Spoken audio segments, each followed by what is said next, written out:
Bonjour à tous, aujourd'hui nous allons étudier la charge et la décharge d'un condensateur. Alors ce qu'il faut savoir au départ, ce sont les propriétés fondamentales du condensateur. Là je vous ai représenté ce symbole en fait il représente deux armatures qui en général, alors là je vais la rajouter ici mais vous ne le verrez jamais sur le symbole, mais qui sont séparées ici par un isolant. Donc cet isolant, la plupart du temps on appelle ça un diélectrique. C'est lui en fait qui va permettre l'accumulation de charge de part et d'autre du condensateur. Donc pour l'instant on va voir un peu la version simplifiée, le concept. Donc ça veut dire que si aux bornes de ce condensateur j'applique une source de tension, d'accord, que je vais appeler E par exemple, ben, du coup en fait ce qui va se passer, en admettant que le sens du courant I soit comme ceci, je vais avoir accumulation de charge plus de ce côté, et de l'autre côté, j'aurai forcément ici accumulation de chargement. D'accord? Donc ça c'est vraiment un truc important, et le diélectrique qui est présent entre les deux armatures va donc empêcher le courant de passer de part et d'autre, et on va avoir une accumulation de charge. Pour voir ça, si on simplifie un peu, comme un réservoir à électrons qui va être disponible pour être déchargé dans un circuit par exemple. Donc il y a donc une première phase qui consiste à accumuler des charges sur les armatures du condensateur pour créer une tension. Et ensuite, on va pouvoir utiliser cette tension pour justement créer un courant ou alimenter pendant un certain temps le reste d'un circuit. Alors, ce qu'il faut savoir sur le condensateur, c'est la première formule importante à connaître, c'est la formule de la charge Q qui est égale à C fois U. D'accord? Donc Q, c'est la charge en coulombs. C'est la capacité qui est en farad, et là on a la tension aux bornes du condensateur qui est en volts. Voilà. Donc ça c'est vraiment important, ça va être le point de départ justement pour ensuite pouvoir permettre de poser les équations différentielles d'un circuit RC.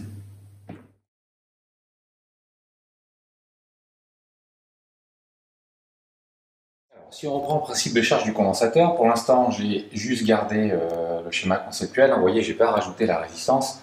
On voit en fait que finalement les charges s'accumulent progressivement de chaque côté des armatures. Donc ça veut dire qu'en fait ici il y a une notion d'accumulation dans le temps des charges. Lorsque les grandeurs varient dans le temps, la plupart du temps la convention c'est de les noter en minuscules. Donc ça veut dire que la relation que j'avais ici, je vais la noter en minuscules pour toutes les grandeurs qui vont varier dans le temps. Donc la capacité ici du condensateur, on la considère constante dans la durée d'expérience. Donc la charge Q va être fonction du temps, la tension au bord du condensateur va être fonction du temps. Pour bien se repérer pour la suite, je vais mettre un petit c ici qui sera pour la tension au bord du condensateur. Maintenant, si je dérive par rapport au temps, je vais donc avoir ici dQ sur dt, qui est égal à d sur dt de C UC.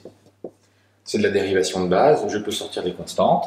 Ici, en fait, c'est une définition, dQ sur dt, c'est égal à I, donc c'est le courant. La variation de charge à travers un conducteur, ça s'appelle le courant. Donc ici, j'ai I de t, qui est égal à C DUC sur dt. Voilà. Et là, j'ai une propriété fondamentale. Celle-ci, vraiment, c'est votre point de départ pour l'étude d'un circuit RC, puisque c'est elle qui va nous permettre de poser l'équation différentielle.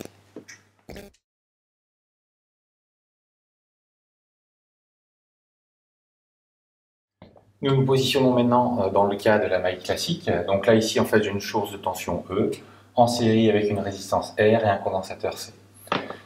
Relation importante pour nous, I égale C DUC sur dt, qui va nous permettre en fait de poser notre équation différentielle.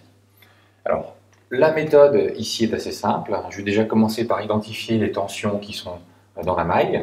Donc ici, j'ai la tension UR. Et puis ici, je vais avoir la tension UC. D'accord? Alors vous remarquez, je garde la même convention. Ces tensions vont varier dans le temps, je les garde avec des lettres minuscules. La tension qui est appliquée au bord du circuit est une tension constante, j'ai une source de tension. ici qui va te permettre de délivrer une tension stable tout au long de l'expérience. Et je vais donc avoir ensuite l'expression du courant I, voilà, le sens du courant I qui est ici. Et le point de départ, ça va donc être la loi des mailles.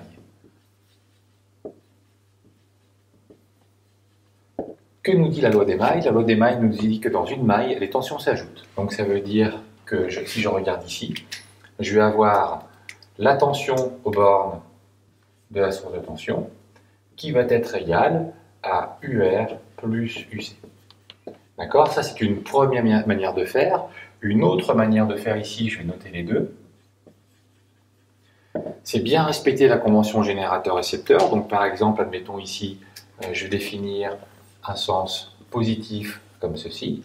Et donc je vois que toutes les flèches qui auront leur orientation opposée au sens positif de mon circuit auront un signement. Et donc dans ce cas-là, si je mets tout du même côté du signe égal, je vais avoir ici E moins UR moins UC qui est égal à 0. Et dans tous les cas, vous voyez, on retombe bien sur cette équation ici qui va être notre équation de départ. Donc à partir de là, une fois que cette relation est établie, je vais pouvoir en fait commencer à remplacer.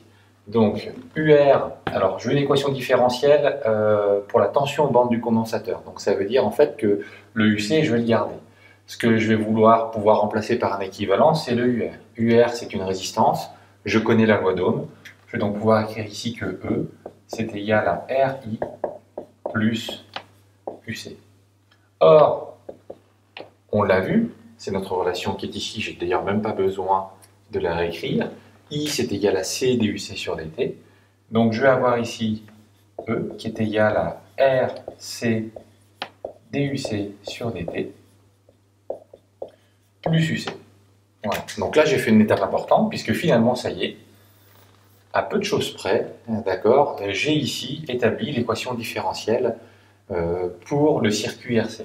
Donc le RC qui est devant la dérivée première, en fait, on va tout diviser par RC pour avoir la dérivée première seule et arriver à une équation formatée qui sera plus familière pour vous et qui sera aussi plus facile à résoudre.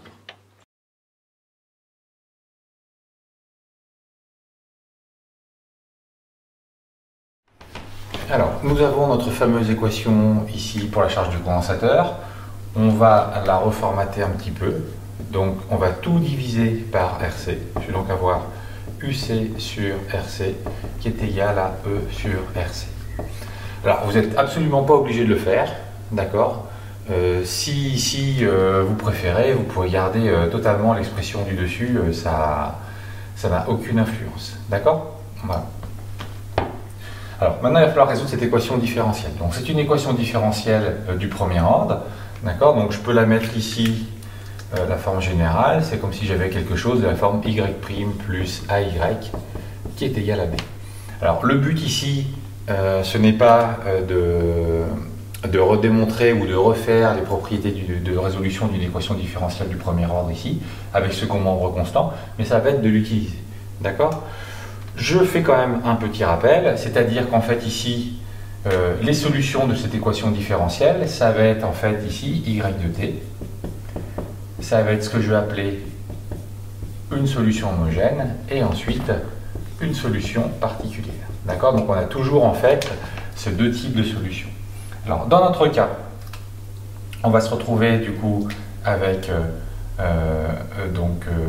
UC de t avec un petit h pour homogène, d'accord, qui sera la solution de DUC sur DT plus UC sur RC qui est égal à 0. D'accord? Alors, la solution de ça, vous allez voir, elle est plutôt simple, ok, elle est plutôt directe ici, puisqu'on sait que tout ce qui est de la forme y' plus ay égale 0 a une solution qui est de la forme lambda exponentielle de moins at. D'accord? Voilà. Donc ça, ce sont des propriétés qui pour vous sont super intéressantes à bien connaître, d'accord? Parce que dans un exercice comme ceci, elles vous permettront de gagner énormément de temps sans avoir à résoudre ce genre d'équation comme si c'était un exercice de maths basique, d'accord? Donc là, je vais pouvoir utiliser cette solution et ça va me permettre en fait d'avoir du coup l'expression de la solution homogène. Donc je vais noter UCH de t, c'est égal à lambda exponentielle de moins t sur RC. Voilà, donc là, je vais assez vite dessus. Propriété de maths à bien connaître, là je peux l'appliquer. Donc maintenant, on va pouvoir déterminer la solution homogène, la solution particulière de cette équation. Donc la solution particulière de cette équation, c'est justement ici par rapport à ce second membre. Alors on voit ici, c'est assez facile, parce que le second membre qui est ici est une constante. Et dans ce cas-là ici, si le second membre est une constante, la solution sera une constante. D'accord? Donc ça veut dire que vous voyez ici, si je regarde, si c'est une constante, ben, la dérivée de cette constante va valoir 0. Et il ne restera plus ici que la constante sur RC égale à E sur RC. Je pourrais donc avoir la solution particulière ici qui sera égale à grand E. Alors je vais quand même le réécrire à côté. D'accord? Donc pour la solution particulière,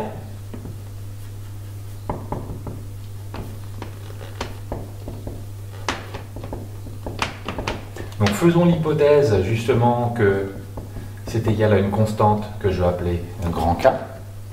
Donc dans ce cas-là, si je dérive par rapport au temps, ça vaudra 0. Et si je réinjecte dans l'équation qui est ici, je vais donc avoir ici 0 plus K sur RC qui est égal à E sur RC. J'arrive donc avec K qui est égal à E. Donc j'ai ma solution particulière ici qui est égale à grand E, c'est-à-dire la tension aux bornes du générateur. Donc, autre résultat important, donc là, un G tout.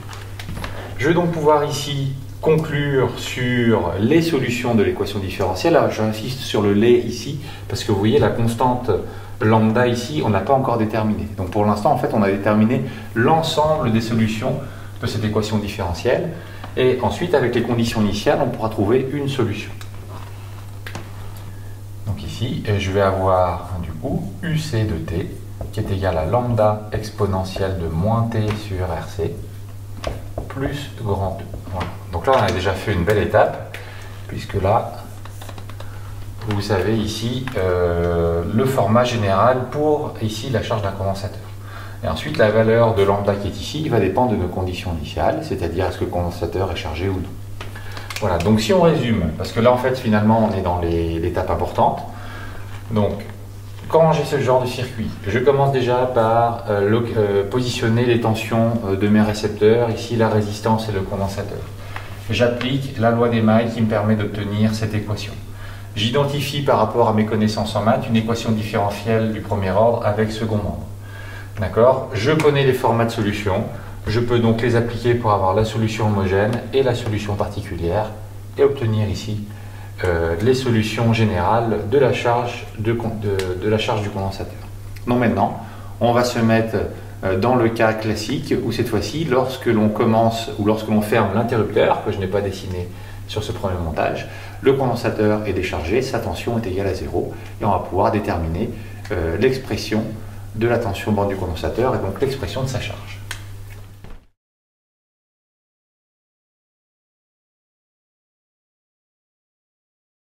Nous allons maintenant étudier les conditions initiales. Donc ça, c'est aussi une question qui retombe souvent lorsque l'on cherche justement à étudier les circuits des condensateurs qui peuvent être plus élaborés. C'est vraiment quelque chose qu'il faut maîtriser, puisque ce qu'on va voir ici, ça peut s'appliquer dans plein d'autres systèmes, notamment des systèmes d'oscillateurs, des multivibrateurs, ce genre de choses, qui s'appuient sur ces propriétés de charge et de décharge du condensateur pour créer des fonctionnalités plus élaborées.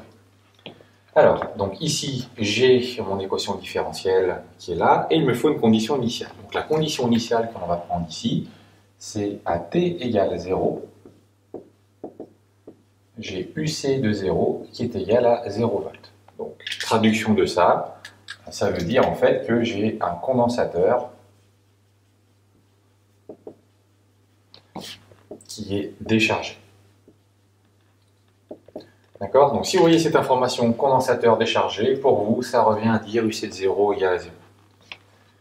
Donc à partir de là, je vais pouvoir déterminer ma constante lambda. Vous allez voir, c'est assez simple, puisque j'ai UC de 0 qui est égal à lambda exponentielle de 0 plus grand E. Je vais donc avoir ici lambda qui va être égal à moins grand E. Je vais donc pouvoir réinjecter dans cette équation.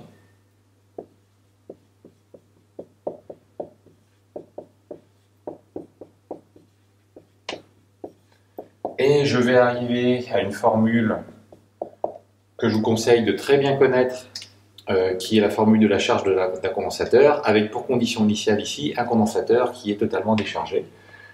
Mais ça, c'est un très bon point de repère à avoir, ça vous fera gagner énormément de temps. D'accord? Voilà. Donc là, j'ai l'équation de la charge d'un condensateur qui est initialement déchargée. Voilà. Donc, si on commence à faire une petite étude de cette fonction, en fait, on voit que finalement, pour un temps très grand, donc c'est-à-dire t qui tend vers l'infini, si je fais la limite pour t qui tend vers plus l'infini de uc de t, d'accord, je vois que mon terme en exponentielle, lui, il va tendre vers 0, puisque la limite d'exponentielle de mon infini, c'est 0 ici. Je vais donc avoir quelque chose qui va tendre vers grand E. D'accord? Et donc ça, c'est déjà un premier résultat qui est important, c'est-à-dire qu'en fait, une fois que le condensateur sera chargé, la tension en ces bornes, ça sera la tension de la source de tension. Okay? Donc ça, c'est important. Vous ne pourrez pas avoir une tension aux bornes du condensateur qui soit supérieure ici à la source de tension du condensateur, la source de tension du circuit. Quelque part derrière ça se trouve le principe de conservation de l'énergie, c'est-à-dire qu'en fait, on ne peut pas stocker plus d'énergie que ce qui est envoyé par la source de tension ici. Donc première propriété, elle est ici. Donc si on résume, à t égale 0, condensateur déchargé, ça veut dire sa tension est nulle. Ça nous a permis d'avoir cette formule ici. Et premier constat, au bout d'un temps très long, ou au bout d'un certain temps, en tout cas, on voit que le condensateur va atteindre un régime permanent. Et lorsqu'il sera complètement chargé, la tension à ces bornes, ici, sera égale à la tension de la source qui alimente le circuit.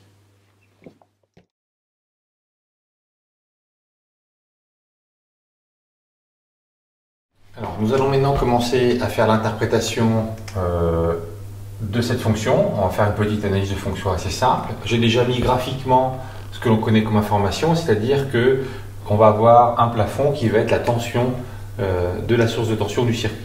D'accord?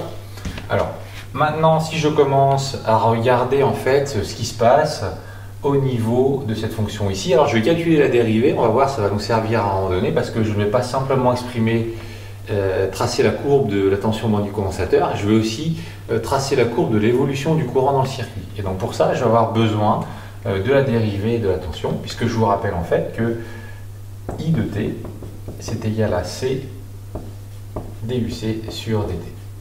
Et comme je veux savoir comment varie la fonction, autant faire sa dérivée maintenant. Donc je vais avoir la dérivée ici, qui va être en fait du coup la dérivée de ça, donc le E c'est une constante, donc je le garde ici, et je vais avoir ici la dérivée de ce qu'il y a dans la parenthèse, donc le 1 il va disparaître ici, et je vais avoir l'exponentielle qui est une fonction composée ici, hein, c'est de la forme exponentielle de U, donc je vais le marquer peut-être en parenthèse ici, donc exponentielle de U de t prime, c'est égal à U prime de E de U de t. D'accord? Donc c'est ce que je vais utiliser ici. Donc la dérivée de moins t sur RC, ben, du coup c'est moins 1 sur RC. Donc je vais me retrouver ici avec fois moins 1 sur RC, exponentielle de moins t sur RC. Si j'observe maintenant l'expression que j'ai ici, c'est plutôt facile, puisque ce terme-là, il est positif, et ce terme-là est négatif. D'accord? Donc, je vais me retrouver ici avec, du coup, dans ma dérivée, ne surtout pas oublier le moins qui est ici. Hein. Ouais, ce moins-là, j'avais oublié au départ, donc ça n'avait plus. Donc, l'ensemble ici de ma dérivée va être positif. J'ai donc une fonction qui est croissante avec une asymptote horizontale. D'accord? Donc, je vais avoir ici quelque chose qui va avoir cette allure.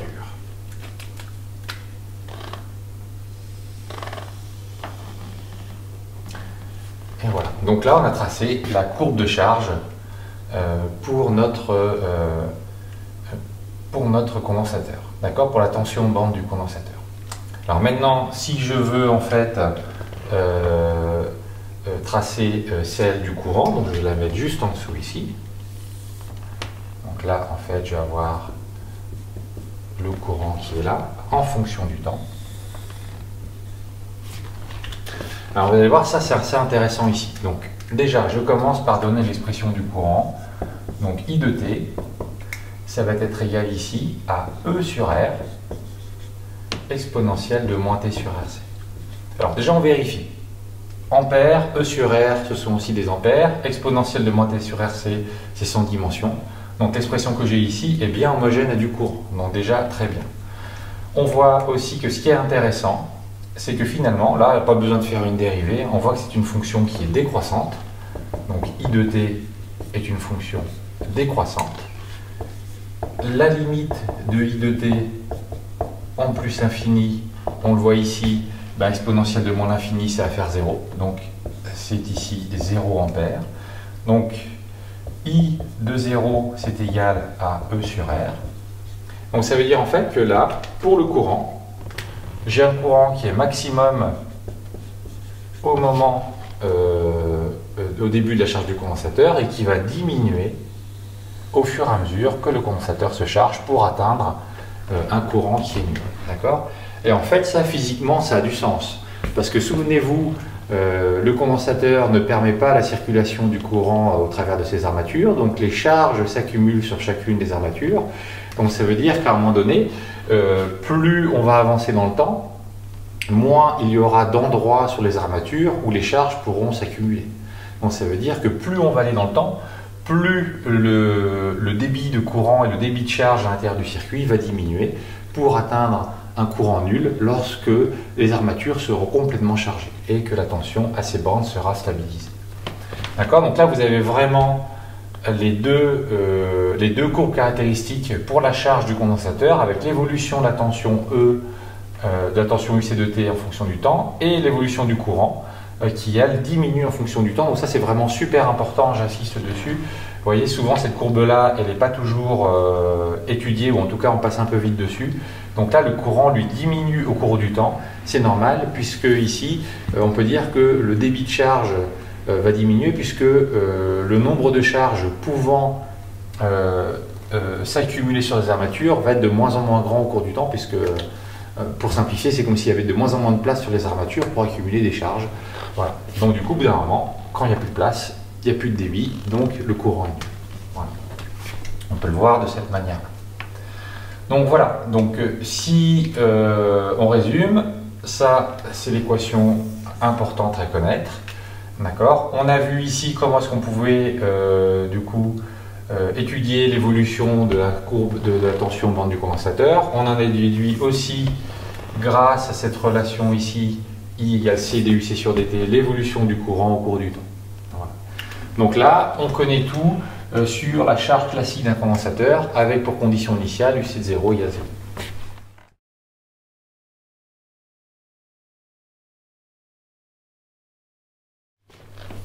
Alors, donc là, je résume. On a ici l'évolution de la tension du condensateur, ici l'expression de l'évolution du courant dans le circuit. En fait, maintenant, ce que l'on peut se poser comme question, c'est en fait, cette courbe, quelle va être son allure? C'est-à-dire qu'en fait, je pourrais avoir différents temps de courbe. On voit finalement ici que ça raconte la vitesse à laquelle le condensateur va se charger. D'accord? Donc ça veut dire que, alors c'est même indirectement dans l'expression du courant I, on voit en fait que finalement, plus on va dans le temps, moins le condensateur se charge vite. D'accord ? On pourrait le voir comme ça ici, puisque quand on parle de vitesse, on parle de dérivée d'une grandeur dans le temps. Donc finalement, l'évolution ici de la tension bande du condensateur, elle est proportionnelle ici au courant I qui évolue dans le circuit. Mais il nous faut un point de repère. D'accord ? Donc si je regarde ici quel point de repère je peux avoir, ben on va reprendre l'expression de UC de T. Et dans UC de T, en fait, je vois quelque chose dont on n'a pas encore parlé qui est RC. D'accord ? RC, c'est ce qu'on appelle la constante de temps ici du condensateur. Donc RC, c'est une constante de temps. On voit ici dans cette expression, ça c'est sans dimension, puisque T c'est homogène à du temps, RC est aussi homogène à du temps. D'accord? Et on la note souvent, taux égale RC. D'accord? Donc taux, la lettre grecque que vous avez ici. Et en fait, ça va pour nous être un point de repère intéressant, puisque on va se poser la question, que se passe-t-il si T égale à taux? Ben, si T égale à taux, je vais avoir UC de taux qui est égal à E, facteur de 1, moins exponentielle de moins 1. D'accord? Donc, si on fait le calcul ici, on arrive à quelque chose qui est environ égal à 0,63 pour UC de taux. Donc, ça veut dire en fait que lorsque je suis à T égale à taux, sur ma courbe ici, je sais que le point de repère que je vais avoir ici, c'est 63% de E. Voilà. Donc ça, c'est un point de repère important. C'est une question aussi qui est classique. Déterminer la tension au moment de la constante, au moment où T égale à taux. Voilà, donc ça, c'est un point de repère très intéressant à avoir. Et en plus, il va nous permettre justement de connaître des choses par rapport à... En fait, c'est un point de repère pour la vitesse de charge du condensateur. D'accord? Parce que finalement, vous voyez maintenant, admettons, j'ai changé la valeur de R ou de C du condensateur. Donc si je diminue la valeur de R ou de C, le taux va diminuer. Donc admettons ici, j'ai une constante de temps taux 1 qui est ici. D'accord? Donc pour cette constante de temps taux 1, puisque j'ai la même valeur de E, je sais que de toute façon, si T égale à taux, quel que soit taux, d'accord, je vais me retrouver ici avec aussi 63% de E. Donc ça impose à la courbe de passer par ce point-là. Et on voit finalement que je vais avoir une courbe qui plus rapidement va atteindre le régime permanent. Donc la constante de taux, elle a aussi ça comme point de repère, c'est-à-dire qu'en fait, on l'appelle aussi, c'est pour ça aussi qu'on l'appelle souvent constante de charge, parce qu'elle va nous donner une indication sur le temps de charge en fait du condensateur. C'est-à-dire qu'en fait, finalement, plus taux est petit, plus j'atteindrai vite les 63% de E, plus au final, ça voudra dire que mon condensateur se chargera vite. D'accord? Et on voit que ça, c'est directement relié à la valeur de la résistance ou à la capacité C du condensateur. Donc si j'ai un petit condensateur ou une petite résistance, je vais avoir une courbe comme ceci. Par contre, si j'ai un très gros condensateur ou une très grosse résistance, ben, ce qui va se passer, c'est, admettons par exemple là j'ai une constante de temps taux 2 comme ceci ici. Donc là, on voit finalement que je vais mettre beaucoup plus de temps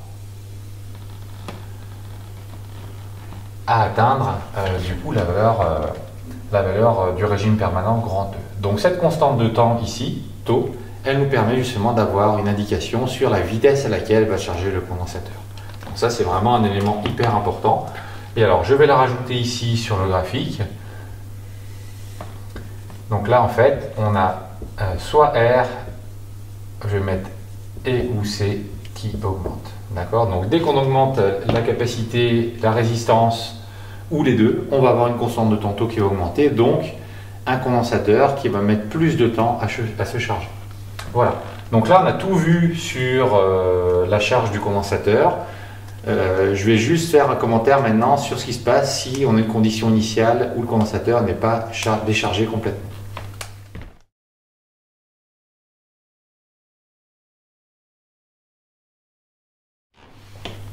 Alors, nous allons voir maintenant ce qui se passe si à T égale 0, le condensateur n'était pas complètement déchargé. Donc, c'est-à-dire qu'il subsisterait une certaine tension que j'ai appelée UC inférieure à la tension E. Donc, j'ai rappelé ici l'expression de UC de T dans le cas où la condition initiale est pour un condensateur déchargé.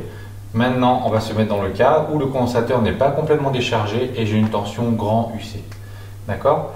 Donc là, je finis de compléter UC de T, donc plus grand E. Voilà. Donc, je vais vouloir déterminer cette constante lambda dans le cas où, cette fois-ci, UC de 0 est égal à UC. Donc ça, c'est important. Regardez toujours bien ça. Quelles sont les conditions initiales pour votre condensateur? Donc là, je vais avoir UC de T, c'est égal à lambda plus grand E. Et ça, c'est égal cette fois-ci à UC. Je vais donc avoir lambda qui est égal à UC moins 1. D'accord?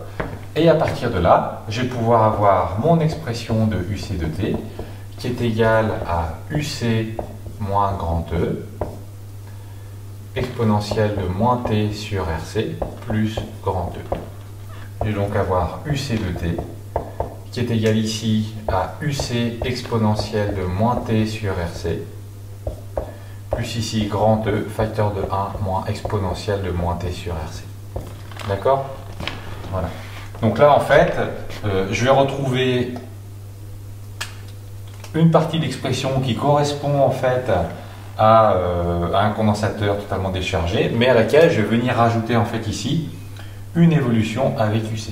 D'accord? Donc là, on va la tracer qualitativement, ça ne sera pas l'évolution exacte, mais admettons si par exemple on est à la tension UC ici, on va avoir une courbe qui cette fois-ci va faire quelque chose comme ça. D'accord? On le voit dans tous les cas, si t tend vers l'infini, ça va tendre vers 0, ça va tendre vers grand E. Donc dans tous les cas, mon condensateur, ici, va se stabiliser à la tension E de la source de tension qui alimente le circuit. D'accord? Donc ça, on le réécrit quand même ici, c'est super important. Donc la limite de UC de t pour t qui tend vers plus l'infini ici, c'est toujours égal à grand E, puisque ça va tendre vers 0, et ça aussi, ça va tendre vers 0 lorsque t tend vers plus l'infini. Voilà, par exemple ici, c'est ce terme-là qui va tendre vers 0. Ok, donc faites bien attention à ne pas tomber dans ce piège. Ça aussi c'est important, puisque ça permet par exemple une des applications d'avoir un condensateur qui n'a pas eu le temps de se décharger ou qui reprend avec une certaine tension. Ça a des applications par exemple dans le lissage de tension avec des ponts à diode par exemple. Voilà, donc ça c'est important, ça permet de bien dimensionner son circuit, de savoir faire ce calcul. Voilà, là on a fait le tour sur les savoir-faire à avoir sur le circuit RC pour la charge du condensateur. On va s'occuper maintenant de la décharge du condensateur.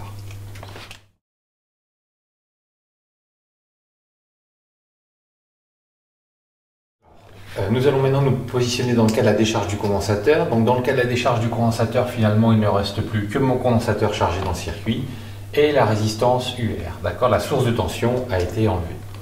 Donc on va partir du fait que cette fois-ci, la nouvelle condition initiale, c'est important maintenant, on va voir qu'on va aller un petit peu plus vite parce qu'on sait faire un peu plus de choses que précédemment. On peut déjà parler de la condition initiale et se dire que cette fois-ci, à l'instant 0, j'ai le condensateur qui est chargé, il possède donc une tension E, qui est la tension maximale qu'il peut obtenir. D'accord? Et à partir de là, je vais donc maintenant appliquer ma loi des mailles, qui me permettra d'avoir l'équation différentielle de UC de t dans le circuit, et ensuite, on verra aussi avoir l'expression de l'évolution du courant dans le circuit. Donc, je vais avoir ici UC de t plus UR de t qui est égal à 0. Je vais donc avoir ici UC de t plus RC DUC sur dt qui est égal à 0. Vous voyez ici, je peux me permettre d'aller plus vite que d'habitude. Donc je me retrouve, comme précédemment, avec quelque chose qui est de la forme y' plus AY qui est égal à 0. D'accord, puisque je vais avoir ici du DUC sur dt plus 1 sur RC UC de t qui est égal à 0. Et à partir de là, la solution est très simple, ce sont les solutions homogènes ici. Donc je vais avoir quelque chose pour UC de t qui est de la forme lambda exponentielle de moins t sur RC. Donc on voit ici, en fait, c'est très simple, on voit que la fonction elle est décroissante.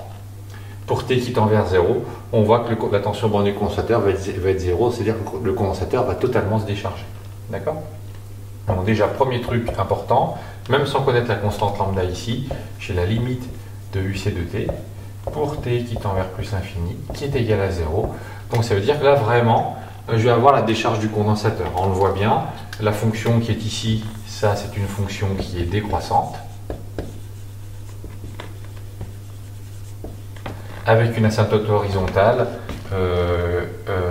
y égale 0, qui nous permet de dire qu'en fait le condensateur, une fois qu'au bout d'un temps très grand, il aura repris une tension nulle à ses bornes, c'est-à-dire qu'en fait on aura équilibre des charges dans le circuit. Voilà.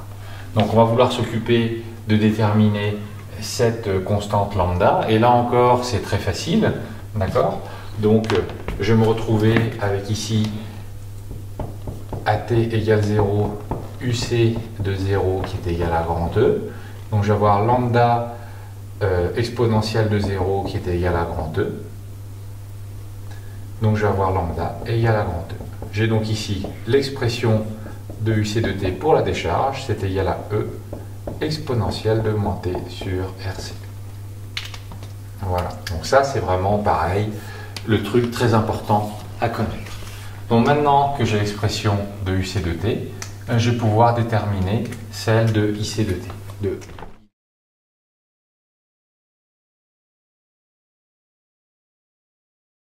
On va s'occuper maintenant de déterminer l'expression de I de T, mais aussi d'étudier son évolution dans le temps, mais aussi son sens dans le circuit. On va voir des choses ici qui parfois peuvent être un petit peu contre-intuitives. Donc je repars de ce que j'ai obtenu pour l'évolution de la charge, de la tension au bord du condensateur. La relation pour le courant au travers du circuit, elle est ici. Je vais donc avoir ici I de T, qui est égal à C de E exponentielle de moins T sur RC. Et là, en dérivant, je vais avoir du moins E sur R exponentielle de moins T sur RC. D'accord? Et vous voyez, ce qui est important ici, c'est que cette fois-ci, le courant, il est négatif. Donc, c'est-à-dire qu'à T égale 0, j'ai I de 0 qui est égal à moins E sur R. Donc là, en fait, grâce à ça, ici, je démontre en fait que finalement, le courant va repartir dans le sens opposé par rapport à la charge, puisque ici, j'ai un signe moins. Et puis, ce qui est important aussi ici, vous voyez, ça, c'est une fonction qui est décroissante, mais multipliée par un coefficient négatif. J'ai donc l'ensemble ici, I de T, qui est une fonction croissante. Donc ça veut dire que si je trace l'évolution de I de T en fonction du temps, je commence ici à moins E sur R, et ensuite je vais avoir une courbe qui va augmenter naturellement aussi jusqu'à avoir un courant qui soit nul, puisque une fois que le condensateur sera déchargé, c'est pareil, j'aurai équilibre des charges, je n'aurai donc plus de courant à circuler dans la maille. Voilà. Donc vous voyez, ça c'est intéressant à avoir en tête. Le courant, il démarre par une valeur négative et il va évoluer jusqu'à atteindre un courant nul, c'est-à-dire qu'en effet, lorsque j'ai plus de charge à pouvoir circuler dans le circuit, puisque le condensateur est déchargé. Voilà, donc ça c'est le petit piège dans lequel il ne faut pas tomber. On va résumer ça maintenant avec une petite synthèse sur la charge et la décharge du condensateur.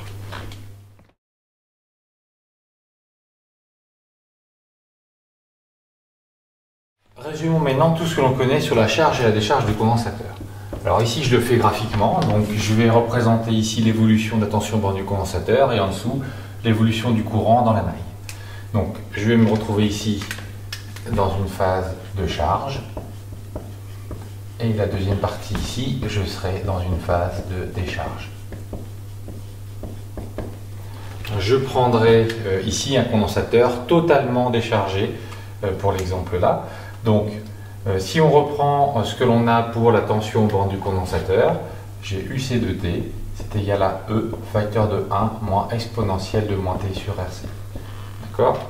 Je vais donc avoir ici une évolution jusqu'à atteindre le régime permanent où j'aurai la valeur de grand E. On a vu aussi qu'on avait une constante de tantôt qui correspondait ici à une valeur qui était égale à 63% de E. D'accord? On a vu pour le condensateur, on a vu pour le courant I, donc I de T ici, c'est égal à E sur R exponentielle de moins T sur RC. Donc je commence à E sur R et le courant décroît dans le condensateur au fur et à mesure du coup que les charges s'accumulent sur les armatures. Voilà, donc ça c'est pour la charge. Maintenant, si je vais sur la décharge, bah ici je vais avoir la continuité, donc je vais avoir ici UC de T, cette fois-ci qui va être égal à E exponentielle de moins T sur RC. Donc je démarre, jusqu'à ce que cette fois-ci je me décharge et j'atteigne une tension nulle dans le circuit. Et pour le courant, cette fois-ci par contre, je vais démarrer à moins E sur R et ensuite je vais avoir le courant qui lui va augmenter jusqu'à devenir nul. Et là l'expression de I de t c'est égal à moins E sur R exponentielle de moins t sur RC. Voilà, donc là on a vraiment délimité toutes les connaissances qui sont à maîtriser sur le circuit RC avec la charge et la décharge du condensateur, donc les expressions classiques à connaître pour la tension et le courant. Retenir que pour le courant, à la décharge, la valeur est négative et remonte vers 0, donc ça c'est vraiment important. La constante de temps taux aussi, qui est aussi valable pour les valeurs du courant, hein, d'accord, et qui ici donne pas 63%, mais plutôt ici on va être à 37% de I, donc je suis à 0,37 E sur R ici, d'accord, et pareil pour la décharge, lorsque je suis à T égale à taux, je serai ici à 0,37 E. D'accord? Voilà. Donc là, on connaît tout sur le circuit RC.